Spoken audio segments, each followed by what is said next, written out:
உங்க கண்ணுக்கு அந்த ஈரப்பதம் தெரியறதுக்கு ரொம்ப முன்னாடியே இந்த நீர்க்கசிவு உங்க வீட்டின் அஸ்திவாரத்தையும் உள்ள இருக்கிற கட்டமைப்பையும் கொஞ்சம் கொஞ்சமா அரிக்க ஆரம்பிச்சிடும்.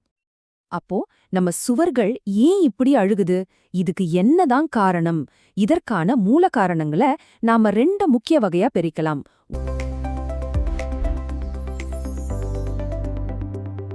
ஒன்னு, வீடு கட்டும்போதே நடந்த தவறுகள். இன்னொன்னு, வருஷங்கள் போக போக பராமரிப்பு சரியில்லாம வர்ற பிரச்சனைகள். இங்க பாத்தீங்கன்னா அந்த ரெண்டு முக்கிய காரணங்கள் தான் பட்டியலிடப்பட்டிருக்கு. ஒன்னு, கட்டுமானம் சம்பந்தப்பட்ட காரணங்கள். இன்னொன்னு, பராமரிப்பு சம்பந்தப்பட்ட காரணங்கள். இந்த ரெண்டுல ஏதாவது ஒன்னு சரியில்லைனாலும் பிரச்சனை தான். இந்த நீர்க்கசிவை புரிஞ்சுக்கிறதுக்கு நாம ஒரு சின்ன அறிவியல் விஷயத்த தெரிஞ்சுக்கணும். அதுதான் ஹைட்ரோஸ்டாட்டிக் பிரஷர், அதாவது நீர்நிலை அழுத்தம். ரொம்ப சிம்பிளா சொல்லணும்னா, உங்க வீட்டுக்கு வெளியே தேங்கி நிக்கிற தண்ணியோட எடை சுவர்ல இருக்கிற சின்ன சின்ன துளைகள் வழியா உள்ளே நுழைய ஒரு விசைய கொடுக்கும்.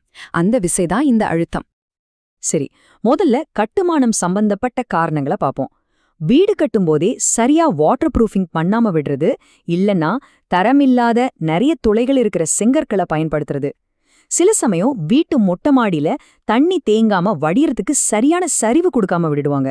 இந்த மாதிரி சின்ன சின்ன தவறுகளால கூட தண்ணி வெளியே போக வழி இல்லாம உள்ள கசிய ஆரம்பிச்சிடும். அடுத்து, பராமரிப்பு சம்பந்தப்பட்ட பிரச்சனைகள்.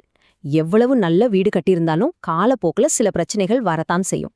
உதாரணத்துக்கு, வீட்டுக்குள்ள போற தண்ணீர் குழாய்கள் பழையதாகி அதுல கசிவு ஏற்படலாம். இல்லனா வெயில் மழைன்னு மாறி மாறி வர்றதால சுவர்கள்ல சின்ன சின்ன விரிசல்கள் உருவாகலாம். இந்த விரிசல்கள் வழியா கூட தண்ணி உள்ளே வர வாய்ப்பு இருக்கு. Want to learn something new about construction and real estate? Then subscribe to the channel, because here at Connect and Build, we have a passion for people, projects, and growth.